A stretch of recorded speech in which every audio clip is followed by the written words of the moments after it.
17 del 1 al 7. Nuestro tema de esta noche es Venga al arca. Y dice la palabra en Génesis 7 del 1 al 7. Dijo luego Jehová a Noé: entra tú y toda tu casa en el arca, porque a ti he visto justo delante de mí en esta generación. De todo animal limpio tomarás 7 parejas, macho y su hembra, mas de los animales que no son limpios, una pareja, el macho y su hembra. También de las aves de los cielos 7 parejas, macho y hembra, para conservar viva la especie sobre la faz de la tierra. Porque pasados aún 7 días, yo haré llover sobre la tierra 40 días y 40 noches, y raeré de sobre la faz de la tierra a todo ser viviente que hice. E hizo Noé conforme a lo que le mandó Jehová.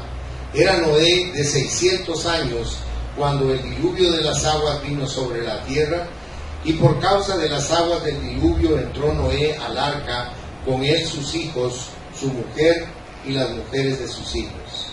Padre, te ruego que en esta noche ministres el poder de tu palabra, para que podamos recibir esa llenura que necesitamos de la semilla de la misma, para crecer y fortalecer nuestro espíritu y para llenarnos cada vez más del conocimiento de tu palabra y transformar así nuestra vida.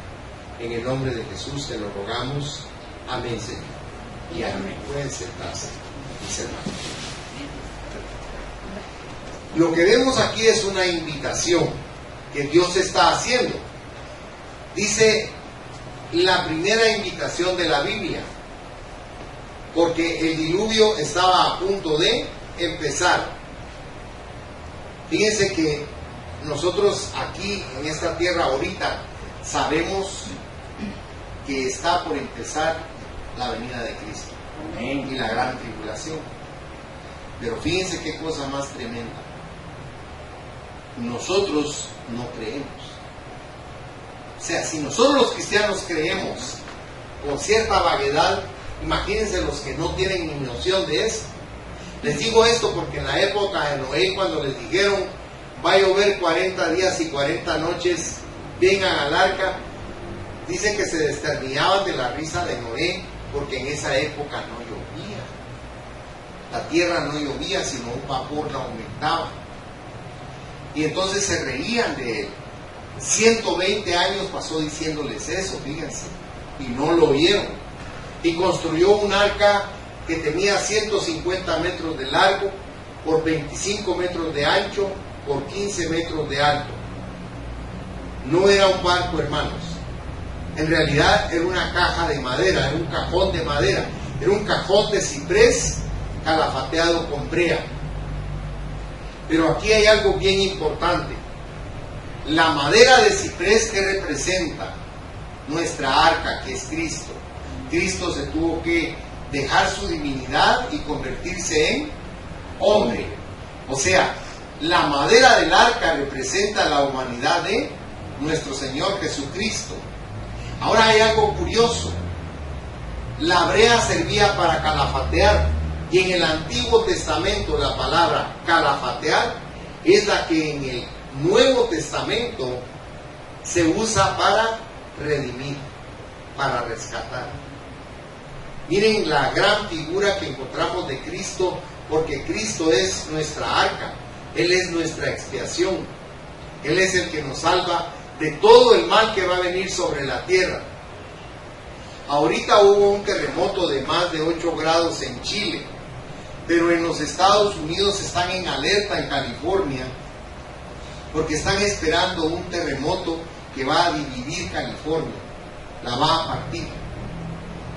Y aparte de ese gran terremoto que va a haber un tsunami que va a hacer una destrucción de la cual no tienen ni siquiera ideas. Es algo que trasciende la mente, lo que va a suceder con esta gran hecatombe. Porque el que no ha aceptado a Cristo está puesto para ira, para la ira de Dios. Pero ustedes y yo, que ya tenemos a Cristo, no. Vayan por favor a Primera de Tesalonicenses en sus Biblias. Primera de Tesalonicenses capítulo 1, versículo 10.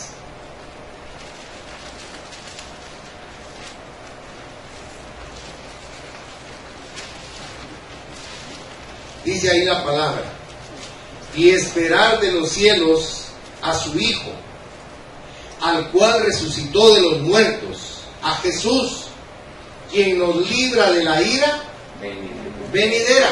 Ahora vaya al capítulo 5, por favor, y vea conmigo ahí los versículos 9 y 10. Dice: porque no nos ha puesto Dios para ira, sino para alcanzar salvación por medio de nuestro Señor Jesucristo, quien murió por nosotros, para que ya sea que velemos o que durmamos, vivamos juntamente con Él. Miren qué precioso la esperanza de vida que el Señor pone en nosotros. Ahora, le dijo: entra en el arca tú y toda tu familia. Esa es la invitación que nos hace Dios a todos nosotros ahorita.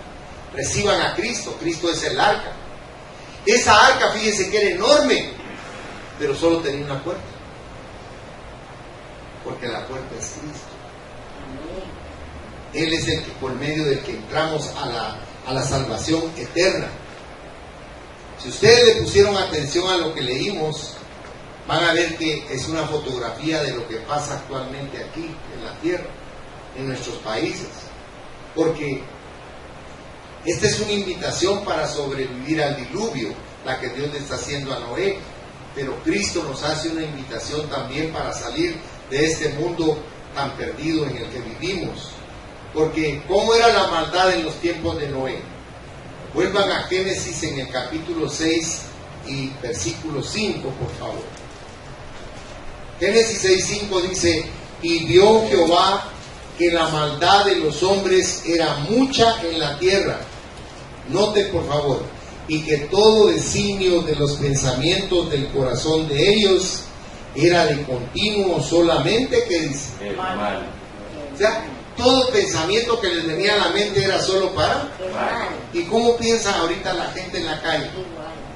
Uno anda asustado porque uno piensa en el mal. Uno echa llave en el carro, sube los vidrios, no se confía de nadie y anda viendo para atrás y para todos lados.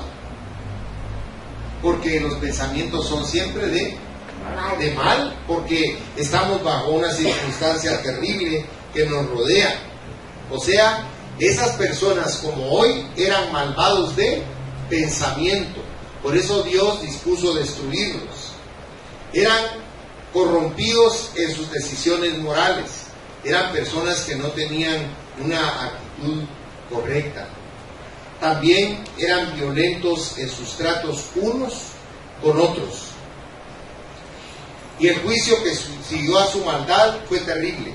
Si vuelven conmigo a Génesis 6, versículo 7, dice ahí la palabra: y dijo Jehová: raeré de sobre la faz de la tierra a los hombres que he creado, desde el hombre hasta la bestia, y hasta el reptil y las aves del cielo, pues me arrepiento de haberlos hecho. Miren qué triste que Dios pensara así de la humanidad y tuvo que crear este juicio tan terrible. Porque ¿saben qué, mis hermanos? Dios determina el juicio de los impíos. Hay gente que no quiere nada con Dios y Dios determina que esas personas tienen que ser muertas. Vayan a Romanos, por favor. Romanos en el capítulo 6, verso 23 dice: porque la paga del pecado es muerte. Eso no ha variado. Mas la dádiva de Dios es vida eterna en Cristo Jesús, Señor nuestro. Pero ¿qué pasó con Noé? Fíjese que usted a veces se pone a pensar: yo soy una persona correcta, trato de hacer las cosas bien, trato de no herir, de no lastimar, de no ofender. ¿Y por qué me pasan cosas malas? ¿Será que Dios me hizo a un lado o no le interesa? Pero fíjense que no es así, porque nosotros tenemos a Cristo en nuestro corazón. Pero Noé no tenía esa ventaja.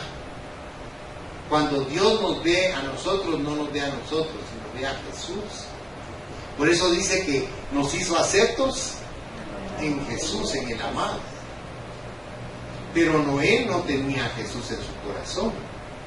Pero como era un hombre piadoso y que buscaba a Dios, vayan ahora a Génesis 6 y el versículo 8.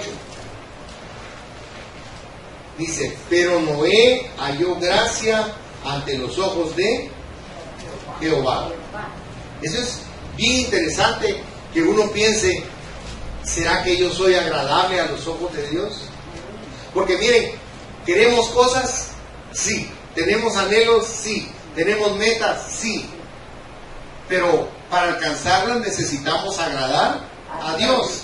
Porque si Dios no quiere, aunque luchemos toda nuestra vida, no lo vamos a tener. Pero si Dios lo quiere, lo vamos a tener más rápido de lo que imaginamos. Porque Dios nos quiere bendecir. Pero para eso tenemos que estar a cuentas con Dios. Tenemos que estar en paz con nuestro buen Dios. Por eso vemos que le fue ofrecido gracia a un hombre que se estaba enfrentando al juicio, igual que los demás. Y todavía se está ofreciendo a los pecadores esa bendición de gracia que Dios tiene por nosotros, porque la gracia es un don inmerecido. O sea, la gracia Dios no nos la da porque nosotros la hubiésemos obtenido. Dios nos da la gracia como un regalo. Es un regalo de parte de Dios. Por eso es que la gente no valora la salvación. Fíjense. Dice la gente, ya voy a creer yo que solo por aceptar a Cristo voy a ser salvo. O sea, creen que eso es como muy barato, ¿verdad? Pero no es así, porque Cristo en la cruz tuvo que pagar un alto precio para que nosotros alcanzásemos esa bendición. Miren, ¿qué hicieron las aguas del diluvio con Noé? Sepultaron el viejo mundo, ¿verdad? Pero a Noé lo elevó a otro tipo de vida. Ya se fijaron, porque eso hace Dios con nosotros. Nos sustrae de este mundo que va a ser destruido y nos lleva a la gracia eterna con Él, a la bendición maravillosa que tenemos de ser sus hijos. Y vemos, aparte de la invitación de sobrevivir al diluvio, una invitación para dar un paso de fe. Porque miren, cuando Él le dijo a la gente que entraran al arca, no empezó a llover inmediatamente. La gente se burlaba de ellos porque ellos entraron a vivir al arca. Ahora, ¿saben qué es lo increíble? Que los animales sí entraron. La gente no quiso entrar, pero los animales voluntariamente entraron. Ya se fijaron qué increíble eso, ¿verdad? Cómo los seres irracionales obedecen más la voluntad de Dios que nosotros, que somos inteligentes, podríamos decir. Ahora, ¿cuál es el paso de fe? El paso de fe es creer que en un lugar donde nunca ha llovido va a llover. Ahora, imagínense que esa arca la hicieron en un cerro. ¿Ustedes no hubieran hecho el arca? La hubieran hecho ahí cerca de Amatitlán, ¿verdad? O cerca del mar. Entonces eso piensa uno. Pero ahí era un paso de fe porque la gente se burlaba de ellos. ¿Sí? Pero si aquí ni agua hay, ese gran trastón, ¿a qué hora se va a levantar del suelo? Ni creían que fuera a flotar. Pero fíjense que hay algo que les quería comentar. Un grupo de japoneses encontró el arca de Noé en el monte Ararat y dijeron que estaban asombrados de ver las dimensiones del arca. En una de las áreas a las que ellos entraron, el techo estaba a 5 metros de alto. Un poste tiene 5 metros de alto. Y adentro, y era una de las cámaras pequeñas. Y era una cámara que tenía como 10 metros por 20 metros, una cosa así. O sea que es son unos recintos gigantes y tiene varios niveles, fíjense. Es algo increíble. Miren, el arca de Noé es algo que hasta la fecha asombra a la humanidad. Saben que los japoneses fueron ahí por una razón, no porque les interesara averiguar de Dios y de Noé, sino porque ellos son los mayores constructores de barcos petroleros del mundo. Han hecho unos barcos que son súper inmensos. Fíjense que un Panamá, o sea, un barco que puede pasar por Panamá, tiene que medir 27 metros de ancho. Pero los barcos que están haciendo ahorita miden casi 50 metros de ancho, ya no pueden pasar por Panamá. Entonces, ellos dijeron, ¿cómo es posible que esa arca flotó? Fíjense que les he estado hablando del arca y ustedes no han pensado en algo. No tenía timón. Ese es un paso de fe. ¿Saben por qué? ¿Quién dirigía el arca? Dios. ¿Quién dirige nuestra vida? Dios. A Él le tenemos que confiar. No tengan temor en su corazón, porque Dios los lleva a un buen puerto, a un buen lugar, a un lugar de bendición. Noé construyó esa arca por fe, porque él creía en Dios y en su palabra. Vayan a Hebreos 11:7, por favor. Hebreos 11:7 dice: por la fe, Noé, cuando fue advertido por Dios acerca de cosas que aún no se veían, con temor preparó el arca en que su casa se salvase, y por esa fe condenó al mundo y fue hecho heredero de la justicia que viene por la fe. Miren qué precioso. Ahora él tenía que entrar con su familia al arca antes del diluvio. Y la salvación de Noé fue por gracia, por medio de la fe. Porque nuestra salvación es también por medio de la gracia, por medio de la fe en Jesucristo. Vayan por favor a Efesios capítulo 2, versículos 8 y 9. Efesios 2, versos 8 y 9 dice: porque por gracia sois salvos por medio de la fe, y esto no de vosotros, pues es don de Dios, no por obras, para que nadie, dice, se gloríe. Aleluya. Entonces, Noé se salvó de la ira de Dios por creer, igual que nosotros. Nosotros nos salvamos de la ira por la fe que tenemos en Cristo. Vayan por favor al Evangelio de San Juan, en el capítulo 3, versículo 36. Evangelio de Juan 3:36, y dice la palabra, noten por favor: el que cree en el Hijo tiene vida eterna, pero el que rehúsa creer en el Hijo no verá la vida, sino que la ira de Dios está sobre él. Cuando usted le dice a una persona, ábrale su corazón a Cristo, y esa persona hasta se enoja y se molesta con uno, porque no saben que ellos tienen la ira de Dios sobre ellos. Y uno le está diciendo, apártese. Al abrirle su corazón a Cristo, se va a librar de esa ira destructora. Pero la gente no nos cree y nos ve incluso con malos ojos. Y para concluir entonces, fue una invitación a toda la familia de Noé, porque le dijo Dios, y toda tu familia, porque Dios quiere que toda nuestra familia sea salva. A veces en la familia hay alguien que nos cae mal. Decimos, no, pues hay que leerle otro, pero a mí me cae gordo. Pero la realidad es que tenemos que orar por toda la familia. Tenemos que pedir por toda la familia. Vayan a Hechos capítulo 16 y vamos a leer ahí dos versículos, el verso 30 y el 31. Dice aquí el carcelero de Filipos, sacando a Pablo y a Silas, dice, y sacándoles les dijo, señores, ¿qué debo hacer para ser salvo?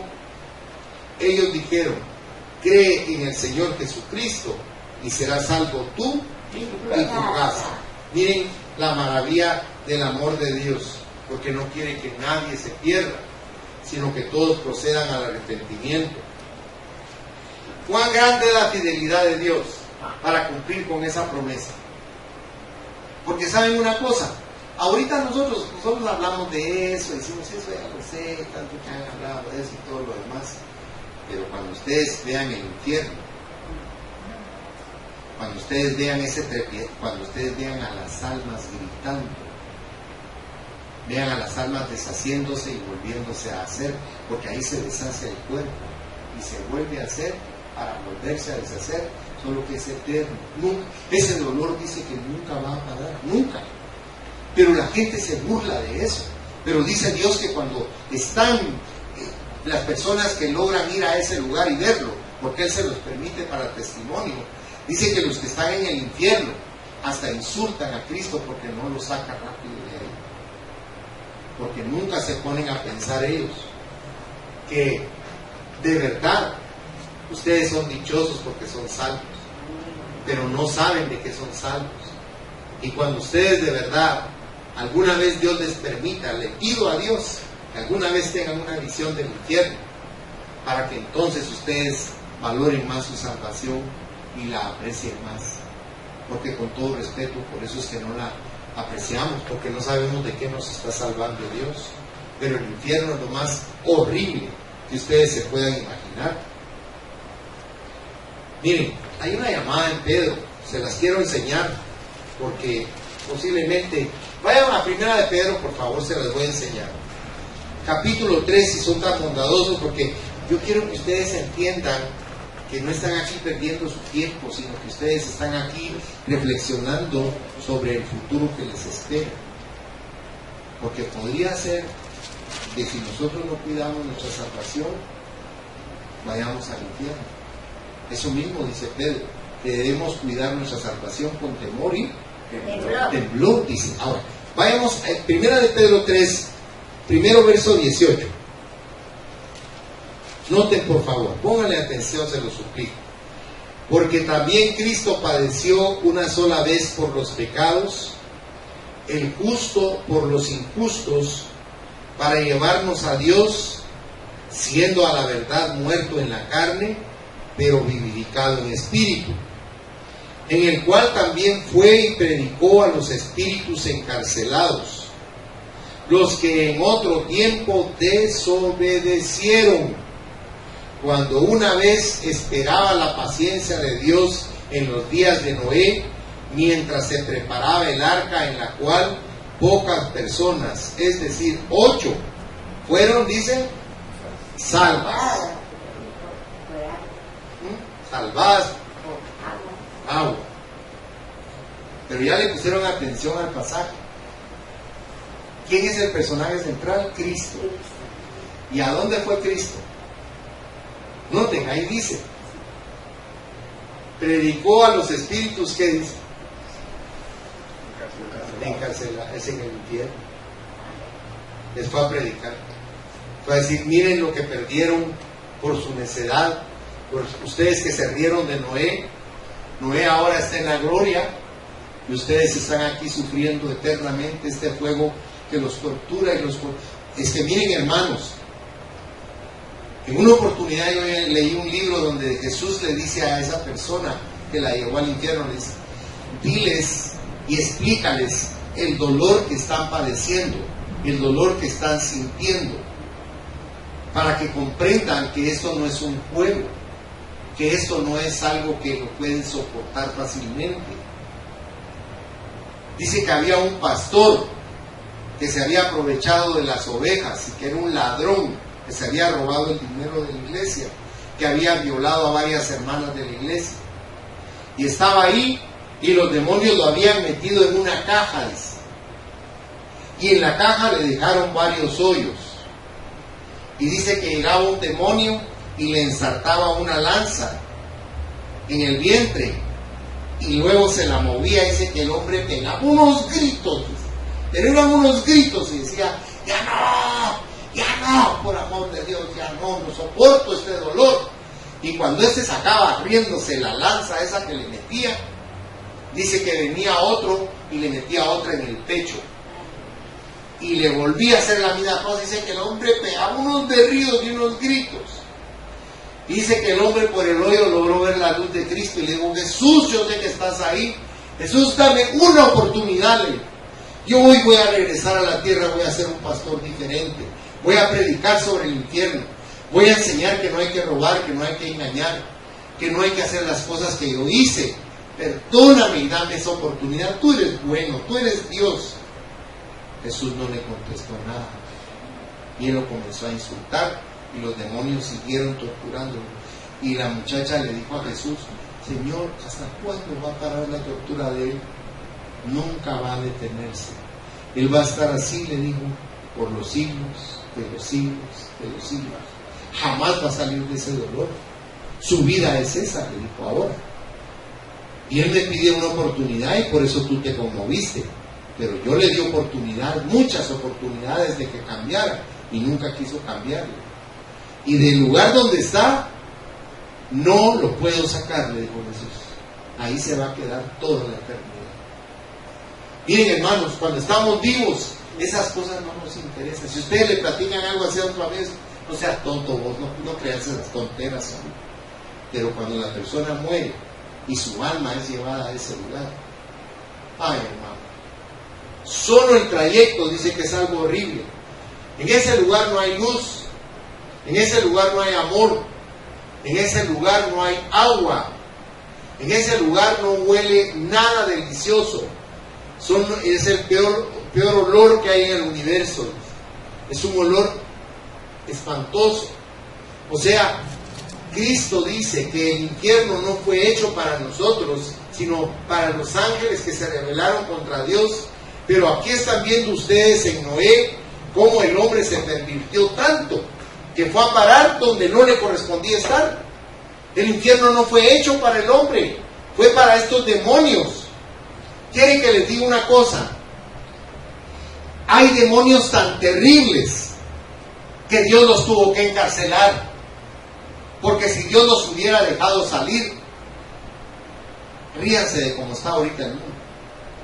Dice que son prisiones de oscuridad eterna donde los tienen encadenados y no los deja salir de ahí hasta el juicio final, que van a ser echados en el lago de fuego y azufre. O sea, alaben a Dios porque son salvos, hermanos, porque ustedes tienen vida eterna, porque ustedes conocen la verdad y conocen al Cristo de la gloria. Por eso nuestra tarea más importante es orar y clamar por nuestra familia, para que todos nuestros miembros de la familia sean salvos.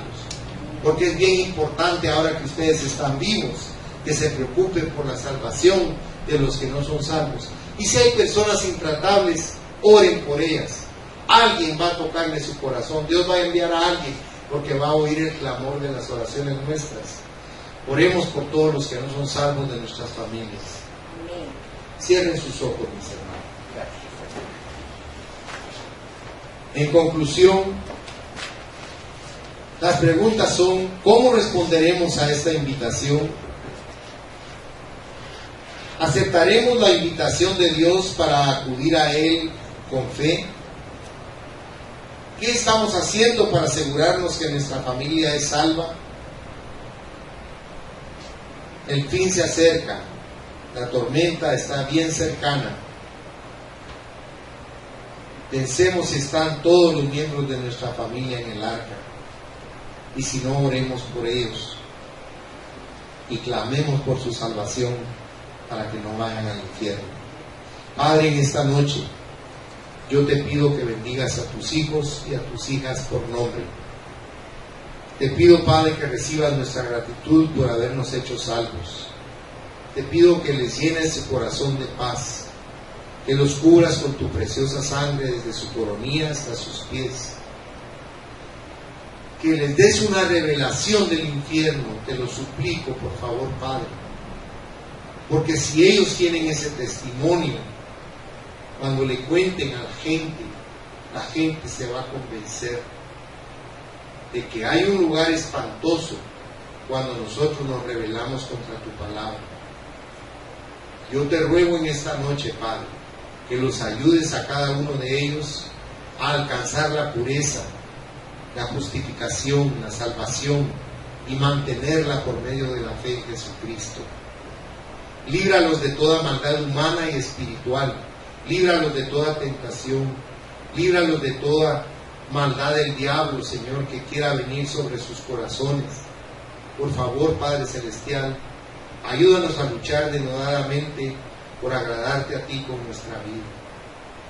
Porque nosotros, Señor, queremos llegar al lugar donde tú estás. Y si tú vinieras esta noche, queremos irnos contigo. Por eso, Padre, yo te ruego que tu poderosa bendición se derrame sobre cada uno de tus hijos y tus hijas en esta noche, y que cada uno de ellos pueda llevar en su corazón la seguridad de tu amor, de tu salvación y de tu cuidado, pero también el anhelo de orar por los miembros de su familia que no te conocen, para que alcancen ese nivel, Padre, de paz interior contigo, para que puedan librarse del infierno, de fuego, de tortura eterna y de dolor indecible, Señor. Que la bendición de Dios sea sobre sus vidas y que mediten realmente sobre su salvación, y que la paz tuya, que sobrepasa nuestro entendimiento, llene su espíritu, su alma y su cuerpo en Cristo Jesús, Señor nuestro. Amén, Señor, y amén.